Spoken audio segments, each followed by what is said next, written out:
promete e não dá ré, trabalha enquanto os outros dormem, se você tá batendo a meta porque ela tá frouxa, a vida pessoal é um luxo que você não pode se dar agora. Essas e quantas outras frases a gente já escutou ou reproduziu para justificar alta produtividade. Pode até ser que recordes e metas sejam quebradas, mas a qual custo? Com base em qual motivador? Na formação Megazord de hoje eu convido não um Lucas, mas 2 hiperprodutivos, que a gente vai chamar de Bota e Nagol. Muitíssimo bem-vindos. Bota, se apresenta para o pessoal. Eu gosto muito de viajar, gosto muito de criar, acho que são as duas coisas que mais me motivam na vida. Isso tá relacionado com o trabalho também, mas não tá. A minha vida, eu tenho 30 anos, eu sou criador, eu trabalho com marketing um bom tempo já. Me formei em cinema, sempre estive ali na criatividade, mas também eu acho que a coisa mais importante pra mim, ou que eu acho que faz sentido pra esse episódio, além de eu me chamar Lucas, é que eu passei por um episódio depressivo, não só 1, 2, 3, 4. Isso tá muito relacionado com a ideia que eu aprendi sobre produtividade desde pequeno. E vai ser muito bom poder compartilhar isso aqui, sabe? Eu acho que é muito importante. Então, obrigadão por dar esse espaço pra gente conversar sobre esse assunto. Obrigado por abrir pra gente. E Nagol? Eu sou muitas coisas também, mas meu nome é Lucas, eu sou designer de produto, trabalho com tecnologia nas horas vagas, né? Tento ajudar as pessoas a olharem com a produtividade de uma forma mais saudável, né? Olhar para a gestão de tempo de uma forma mais saudável, para que elas possam aproveitar a vida de fato, né? A vida por completo, não só o trabalho, mas as outras coisas também. E tento jogar bola também, gosto bastante. O que é um cenário de hiperprodutividade, pra gente iniciar, já que a gente tá... Cara, eu adoro essas palavras com hiper, super, porque fala muito de nós hoje, né? A gente vai falar de uma série hoje pra uma pessoa, é sempre assim, cara, é a melhor série que eu assisti na minha vida. É sempre a melhor série, né? Se perguntar qual foi a melhor série, tem várias agora. A palavra produtividade, ela já começou a virar uma coisa até fraca. Olhando pro marketing, pra vender um curso, por exemplo, produtividade é feijão com arroz, agora tem que ser a hiperprodutividade, né? Então, se a gente for colocar o pé da letra, a palavra, nada mais do que a produtividade num estágio mais alto, né? Possível de eficiência, né? Porque a produtividade em si, ela fala de eficiência no tempo que você se propôs a trabalhar e fazer as coisas, mas dentro da empresa, né? Se você colocar hiperprodutividade, ela gera um pouco de pressão nas pessoas através de metas, como você disse, através de outras coisas que eles acabam impondo, o curto prazo para fazer todas as coisas, o famoso para ontem, né? Mas se der, pode ser para hoje. E você, Bota, que trabalha com marketing há um certo tempo, hiperprodutividade, hiperresultado é uma coisa nova ou é... Não. Não?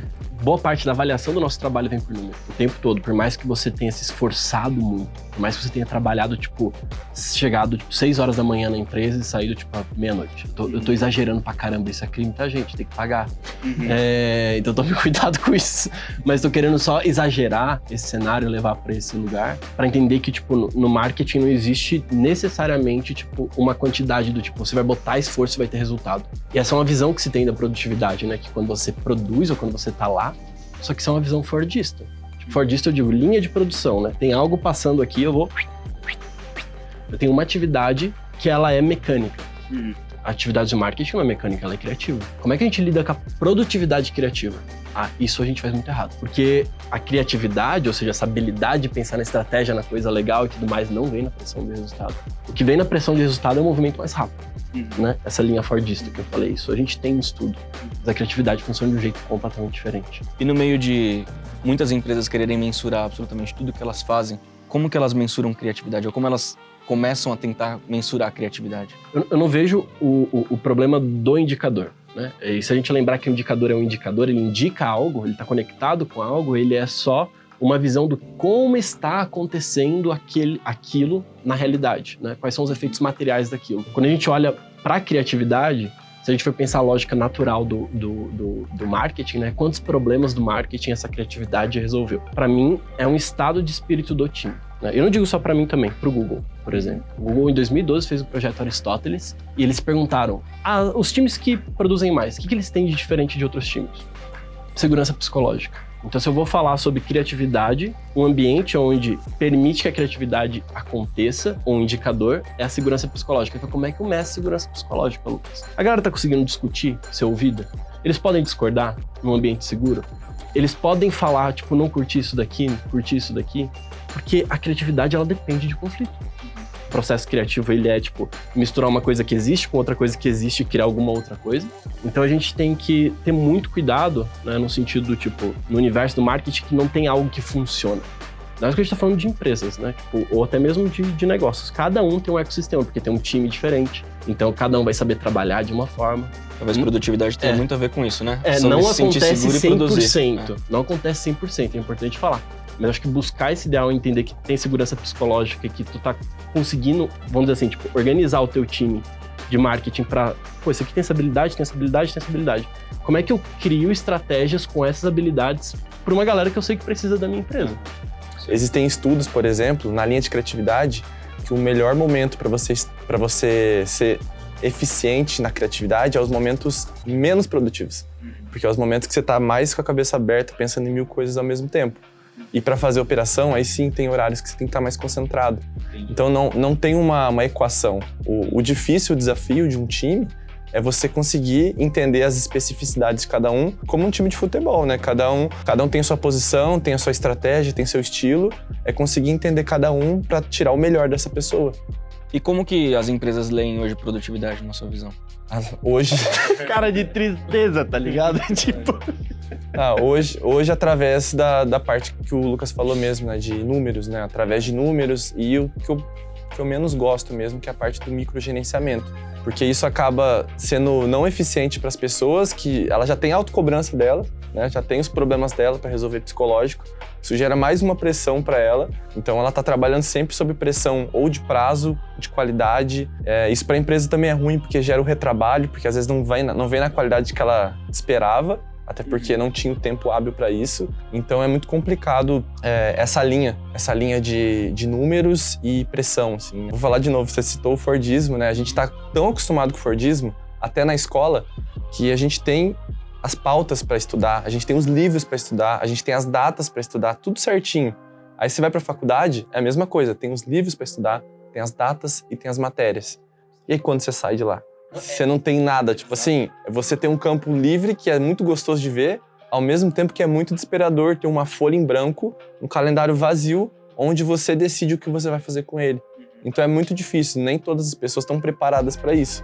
Então eu acho que a empresa hoje tem que conseguir lidar melhor com essa gestão de tempo das pessoas individualmente, não do time, individualmente. Mas não é através do microgerenciamento que vai fazer isso, né? Cara, desculpa, a gente não tá num cenário onde todo mundo aprende sobre produtividade, sobre empreender, sobre como lidar com o seu dinheiro, com a sua ansiedade. Esse papo é novo pra caramba. Então, como gestor, quais são as evidências dos momentos que eu sei? Esse gestor, ele tá microgerenciando porque ele tá fazendo isso, tá fazendo assado. Tudo é uma questão de comunicação, na realidade, porque às vezes eu, Lucas, vou funcionar melhor com alguém me cobrando, porque eu tenho um senso de responsabilidade. Funciona pra mim, mas não funciona pro Lucas. O Lucas precisa de liberdade porque, sei lá, de tarde ele não trabalha bem, mas de noite, meu Deus, ele pega o cafezinho dele e vai embora, sabe? Então pra ele funciona melhor. Então eu acho que vem muito da parte da liderança, de entender e conhecer melhor as pessoas pra ver e fazer testes, né? Porque tudo é teste, a produtividade não é uma coisa linear, como a gente falou. Tem dias que mesmo você sendo produtivo de tarde, vai ter dia que você não vai estar.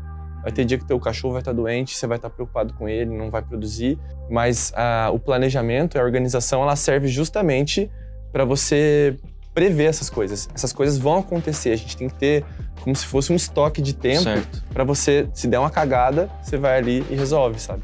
E qual é o papel do liderado? O que o liderado precisa aprender com isso também, para poder a questão do microgerenciamento não aconteça? Qual que é o outro lado, assim? Eu acho que o lado do liderado vem a predisposição, a proatividade de se conhecer para fazer isso melhor, né? E de negociar. Eu sempre falo para as pessoas, comunicação e negociação. Não tem muito segredo. Você não tá pedindo esmola, você não tá fazendo nada. Você tá negociando o teu tempo, que é o teu bem mais valioso, que ao contrário do dinheiro, você não consegue de volta. O dinheiro você perde, você vai atrás, mas o tempo acabou. Entender o meio termo do que a empresa precisa, do que eu preciso para produzir melhor, e a gente conseguir chegar nesse consenso. Criar um relacionamento porque é igual, não tem conta um mais um. Que vai funcionar no nosso time, no time deles vai funcionar diferente, sabe? Eu tenho exemplo, porque em algum momento eu comecei um negócio parecido com esse, que é o Pode Crer, né? Junto com o Thiago, que gravou o último episódio. E eu acho que é um bom exemplo de produtividade em relação ao microgerenciamento, essas coisas todas, porque eu e o Thiago, a gente sempre conversou muito, deu muita liberdade para um outro conversar. É muito engraçado que a gente fosse, vamos só gravar isso daqui e publicar. Foi um passo muito curto pela observação do que estava acontecendo. E eu gosto muito de pensar que a pessoa criativa, ele é um criador de valor dentro da empresa, mesmo que ele seja autônomo. Né? Quando ele é um criador de valor, tipo, a produtividade dele tá nessa capacidade. Só que ele vai criar muita coisa que não tem valor, pra criar uma coisa que tem valor. Então, saber lidar com o lixo criativo, vou chamar de lixo aqui, só pra pesado mesmo, né? Essas ideias ruins, a gente não sabe quanto que ela vai ser um investimento, no sentido, tipo, vai trazer muito retorno. Mas pode criar uma ideia ruim, né? Tipo, que surgiu de uma conversa, minha e do Thiago, e a gente falou, vamos gravar isso daqui, vamos publicar. E acho que foi um ano depois, ficou entre os 100 mais escutados do Spotify. Aí você fala, caramba, meu Deus do céu, legal. Eu e o Thiago, a gente foi mega produtivo, hiper produtivo. Não, a gente foi bem preguiçoso. Nesse contexto, né? Só que a criatividade não é necessariamente sob esforço. Eu acho que isso é muito importante falar, porque às vezes até mesmo largar a mão, né, dá espaço pra muita coisa. É esquisito demais, gente. Eu sei que é esquisito falar esse tipo de coisa. Dá até um negócio na consciência, né? Dá um negócio estranho. Como é que eu vou trabalhar menos e vou... Não, dá ruim. Existe também aquelas grandes frases que eu disse no começo do programa, foguete não dá ré e uma série de outras coisas. Tem uma, pra mim, que é quase que um entendimento, que se você coloca alguma coisa pra entrar numa máquina, vai sair outra, com o mesmo tipo de insumo. Só que aí tem algumas pessoas que falam que você precisa fazer mais com menos. No final do dia, alguém paga essa conta, em fazer mais com menos. Quem quer? Eu penso pelo lado da empresa e do lado da pessoa que está executando isso, né? Se você pensar pelo lado da empresa, a empresa paga porque ela tá demandando uma coisa, às vezes com mais eficiência, ela tá exigindo mais eficiência. Normalmente o prazo é curto. Pô, tenho 10 anos de carreira e sempre o prazo é curto, não tem prazo longo. O prazo sempre vai ser curto, tem a expectativa de uma qualidade. Então, como é que ele paga? Ele paga, às vezes, com uma alta rotatividade da empresa, pessoas desmotivadas para trabalhar. Ele paga com uma qualidade não da forma que ele esperava. E isso pode gerar o quê? Um retrabalho, que é mais custo para a empresa. Então, do lado da empresa tem esse custo que eu vejo, né? Do lado da pessoa que faz, aí vem todo o lado psicológico, né? Que se destrói a pessoa com autocobrança, e dá-lhe terapia, né? Dá-lhe terapia para aguentar. Então a pessoa sai do trabalho, ela já vai cuidar da cabeça dela, porque ela tem que acordar amanhã e fazer mais coisas, né? Então ela não se desliga do trabalho, que eu acho que uma das coisas mais complicadas hoje, principalmente para quem trabalha remotamente, é se desligar do trabalho, porque uma aba tá a tua vida pessoal, a outra aba tá teu trabalho. Sua cabeça nunca se desliga, você tá sempre vendo alguma coisa, tá sempre um ping do Discord, do Teams ali pra você chegando. A pessoa não consegue se desligar, isso demanda muita energia, ela não dorme bem. Só o fato de não dormir bem, você já arrebenta com o teu dia inteiro já, né? Então vai virar uma bola de neve no final das contas, né? Como é que produtividade e saúde mental, esses dois assuntos, eles se encontram? Eu acho que não tem nem como dividir eles, né? A gente tá falando da nossa capacidade intelectual também. E a nossa capacidade intelectual é afetada pela saúde mental. Como eu tenho depressão, eu vou compartilhar isso, tipo, algumas coisas que eu tenho que gerenciar só para algumas pessoas entenderem. Mas eu tenho isso também. Mas numa semana, por exemplo, tem 2 dias muito improdutivos. Numa semana, normalmente, assim, não é 100%. Eu tenho que aproveitar muito bem os outros 3. Tipo, pelo como eu aprendi, né? Só que dentro de uma empresa eu não tinha esse espaço, não tinha esse tempo, né? Então ninguém me dava os 2 dias. Que daí linka um pouquinho com o que o Lucas estava falando, né? Esses 2 dias que eu tinha que trabalhar, eu tinha que fazer daquele jeito, eu interrompi os outros 3 dias que eu já ficava ansioso de ter que trabalhar aqueles 2 dias. E aí muita gente já me questionou, falou, pô, eu tô trabalhando menos, não sei o que. Eu falei, cara, você já viu eu trabalhando segunda, terça e quarta? Mas é muito estranho lidar, e eu tenho essa minha necessidade, o meu colega vai ter outra. Às vezes ele pode ser mais ansioso, às vezes ele pode ser, ter um outro tipo de transtorno que é um pouco mais desconhecido. Ele pode ter algum tipo de forma de lidar por causa da educação que ele tem, não precisa ser necessariamente só um transtorno. Então, não tem como a gente imaginar que, tipo, a saúde mental ou a ideia do, tipo, você estar com uma plenitude mental não atrapalha a sua produtividade, porque produtividade depende um pouco de atenção em alguma coisa. Ou, de novo, ter esse espaço seguro dentro da empresa pra falar, pô, Lucas, tu é mais ou menos assim, né? Tu lida desse jeito. Ao invés de tu me julgar porque eu lido desse jeito, é entender que isso é um fato.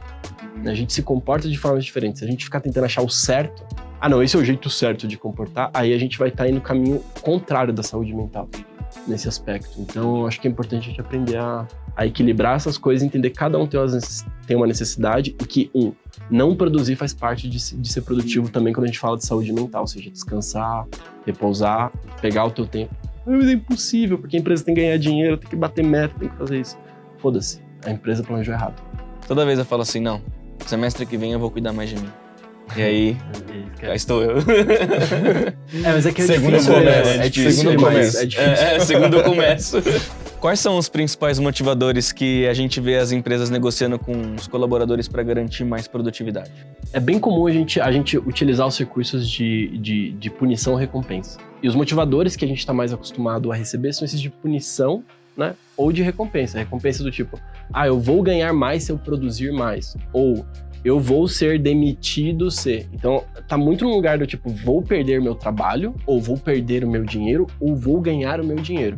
Né, em relação a esses motivadores. E aí a gente olha, tipo, atrelando a meta a resultado. Então, bateu meta?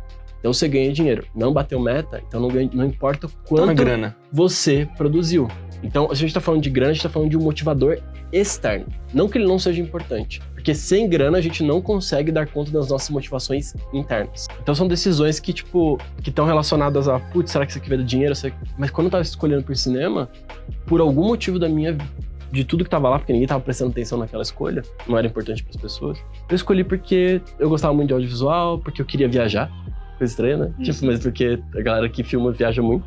Eu vi a galera, tipo, eu quero viajar, muito da hora. Isso é uma motivação externa? Não, é uma motivação interna.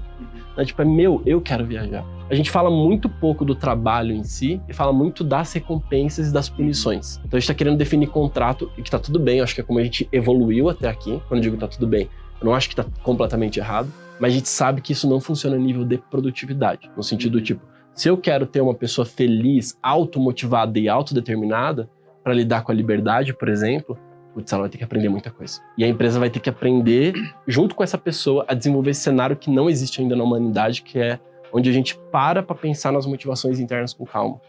Sendo que, tipo, tá pegando fogo sempre nas motivações externas. Pagar boleto, bater meta, né? E fazer a empresa rodar, que é muito importante também, até porque senão aquele emprego não existe. Então a gente vive nessa dicotomia, nesse paradoxo, todo dia. Eu acho que esse paradoxo não vai acabar. Logo, é uma discussão muito importante entender que motivadores são esses e se eu tô parando pra pensar nas motivações internas, pelo menos. As motivações externas, do jeito que tá, vai continuar funcionando, é desse jeito, tem salário, tem lei, tem um monte de coisa que não dá pra mudar, que é contexto. Mas será que eu, como empresa e como líder, posso olhar mais para as motivações internas e tentar organizar o trabalho para que caiba mais naquele lugar? Qual é a motivação interna dele com o trabalho que ele tem para realizar? Eu acho que a gente cria uma lógica de comprometimento, porque ele também quer ver aquilo pronto. Mas e quando o funcionário, ele não tem responsabilidade para lidar com essa liberdade? Como que a empresa deveria agir ou como um líder deveria agir? Eu tentaria trazer mais esse assunto para as pessoas, para elas se conectarem com esse assunto e entenderem o que é melhor para elas, para se organizar e para gerir tempo. Porque você tem a sua, eu tenho a minha e você tem a tua. A questão não é o como vai fazer, a questão é você entender como que você procede melhor. Seus horários, sua forma de se organizar e tudo mais. Então eu acho que eu traria mais isso em pauta. Agora pensando assim, quando a gente fala em empresa, a gente coloca aquela grande reunião com assuntos bem rasos, né? Mas pensando como líder, sim, o líder que tá com uma equipe de 5, 10 pessoas, dá para você fazer algo mais intimista, entender mais a necessidade de cada pessoa e tentar ajudar ela a gerir melhor o tempo dela, a usar um calendário, a usar um organizador de tarefas, simplesmente assim, ó. E depois ela vai se adaptando do jeito que ela achar melhor. Antes da gente entrar um pouco mais no assunto sobre motivação e produtividade, o Nagol, ele tá escutando El-Chan no último volume, com cancelador de ruído no fone para não escutar a gente. E a gente vai fazer aquela brincadeira de você trocaria um carro por uma bicicleta, e ele, sem ouvir, vai precisar responder sim ou não. E quem vai fazer essas perguntas é o Bota, o outro Lucas. Tem umas perguntinhas aqui complicado. Lucas, você gostaria, você trocaria o seu vale-refeição por um workshop no final de semana? Não! Será que ele trocaria um plano de cargos e salários? Não é só cargo, não. É um plano de carreira de vida aí. Por um PlayStation 5 no escritório. Não! Eu acho que ele adotou a tática do não ali, hein? Lucas, você trocaria um plano de desenvolvimento individual por um frigobar cheio de cerveja na sexta-feira da firma? E agora? Sim! Cachaceiro. Pera aí rapidinho que agora tá tocando a música. Eu jurava que ele ia dançar. Você trocaria a sua sexta-feira à noite. Sexta-feira à noite, época, né, de muita zoação e azaração. Pelo quê? Por um happy hour online. Tô tocando uma música muito boa agora. Sim! Você trocaria uma comissão baixíssima por um trabalho presencial. Não! Nem tinha opção boa nessa aqui, né? Comissão baixíssima por um trabalho presencial. Pode tirar, pode... Cara, tá tocando Loira do Tchan agora, é muito boa. A Loira do Tchan? Cara, pra ser bem sincero, eu nem lembro o que você trocou, mas você fez umas más escolhas aí. Ele fez alguma... Né? No início eu vi que ele tava seguindo a tática do não ali, que tava funcionando bem. É. Aí depois, eu sei que tu trocou um frigobar. Tu pegou um frigobar de cerveja. Isso aí, Bom. tu já... Isso aí foi uma das mas coisas você que tu trocou conseguiu. E teve a questão da comissão baixíssima, que foi a última pergunta, entre uma reunião online na sexta-feira. Trocar a sexta-feira ali. Também, tu trocou sexta-feira. Eu perdi a cerveja daí? Não, a cerveja Não. não, tu continuou. Então Cerveja tá tranquilo. O que eu acho legal de puxar é que aí tem várias coisas de motivação externa e motivação interna, né? Dentro dessa pergunta aí. Então é legal a gente começar a tentar praticar, separar isso, né? Tipo, motivação externa. Aquilo que eu ganho e tá vindo de fora de mim. Tipo, motivação interna, aquilo que tá dentro de mim. E isso é responsabilidade de todo mundo saber. Eu acho que, como autoconhecimento, é legal tu aprender a separar. Isso aqui é uma motivação interna. Então ela funciona diferente. Né? Motivação externa, ela recompensa, trabalho mecânico e tudo mais, até funciona bem, né? E a outra, a criatividade, ela desse papo que a gente teve aqui. E falando um pouquinho sobre consistência na motivação pessoal. Como que a gente consegue atingir isso daí? Todo mundo quer, né? Se você não tem como. Cara, motivação, a palavra motivação, né? Que motiva a ação. Cada pessoa vai ter uma motivação diferente. Até mesmo a raiva é uma motivação. Você pode fazer na base da raiva. Tem aquela frase, né? Vou fazer na base da raiva. Realmente, é um motivador. Você pode fazer. Agora, se isso é bom pra tua cabeça, se isso é bom pro resultado, vai depender, né? Eu gosto de encontrar a verdadeira motivação. Eu, Lucas, não gosto de ir na academia. Não é uma coisa que eu tenho prazer em fazer todos os dias. Mas quando eu fui entender a minha real motivação é... Eu sou uma pessoa que gosta de competir, futebol, essas coisas, campeonato amador, essas paradas. E eu percebi que quando eu treino todos os dias, o meu empenho, né, o meu rendimento é muito melhor lá. Então, a minha motivação diária é, consegui fazer hoje, amanhã eu tenho que fazer também, porque quando chegar lá no sábado, eu tô bem, né? Então, não é uma motivação de quero estar com o corpo belo, porque quando você terminar a academia ali, logo que você acabar, você vai olhar pro teu corpo, ele vai estar igual. Não vai estar... Vai vir dor, né? Eu tô um pouquinho inchadinho, assim. Vai estar mais inchadinho, Uma olhadinha ali no espelho, tu pode até se enganar. Você pode até se enganar, mas não tanto, né? Então, não é um motivador que te leva a repetir aquele hábito, por exemplo, né? Agora, quando você tem uma parada assim, eu estou a caminho porque eu sei que quando eu chegar lá no final de semana, a minha recompensa vai ser ter um rendimento melhor. Isso funciona. Então, a pessoa achar a real motivação dela estar naquela empresa, que é bem o que você falou. Eu posso odiar aquela tarefa que eu tô fazendo naquela semana, mas eu sei que é para um bem maior. E eu tô comprado com a empresa, tô comprado com o desafio. Aí funciona. Pessoalmente, a gente tem que adaptar isso para nós também. A gente tem que ter nossos motivadores, que sejam mensais, que sejam semanais, que sejam trimestrais. Fazer o nosso próprio OKR, assim, digamos, né? Para ter o nosso crescimento, que eu sempre falo, né? O poder do 1%. Você tá todo dia fazendo uma coisinha, lá no final do ano você vai se agradecer por isso, né? Não vai ser uma falha ou um acerto que vai fazer diferença. Vai ser a soma desse todo, né? Dessa média de tudo. Pra gente finalizar, dá pra manter felicidade e produtividade? Dá, pô. Você tem que ter autonomia, tem que ter pertencimento e tem que ter competência. Por exemplo, pertencimento é uma coisa que eu acho que a gente consegue reproduzir em vários lugares. Por que a gente tem igreja? Por que a gente tem, tipo, esses lugares onde as pessoas vão pra, tipo, compartilhar coisas muito similares e elas estão completamente vulneráveis naquele espaço porque se sentem seguras porque tá todo mundo com os mesmos valores. Essa capacidade nossa do tipo de conseguir pensar depende desse lugar de segurança psicológica. Então, será que a gente consegue se conectar um pouco mais pelo pertencimento, a gente tá no mesmo lugar? Porque competência a gente não controla muito, né? Porque, tipo, eu sou incompetente em várias coisas, sou muito competente em outras coisas, e às vezes eu tenho que lidar com um mês só de trabalho que eu vou ter que lidar com a minha incompetência. Porra, difícil, né? Então a competência tá lá abaixo. Quem que vai segurar a onda? Autonomia ou pertencimento. Então a gente não vai ter... mas não tem autonomia também, porque minha empresa é uma bosta. Só tem o pertencimento que eu gosto muito da galera. E isso é o suficiente pra segurar muita gente. Muito bom. Gente, muitíssimo obrigado pela presença de vocês dois.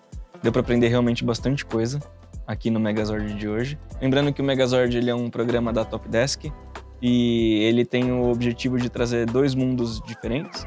Dessa vez não foi tão diferente assim, vocês já se encontraram já. E a gente tem um Tem igual. um degradê, assim, tem uma parte que se junta um pouco. é. Aí. Mas deu pra formar um Megazord. Deu pra formar um Megazord. Bom. Muitíssimo obrigado, a gente se vê no próximo e até mais.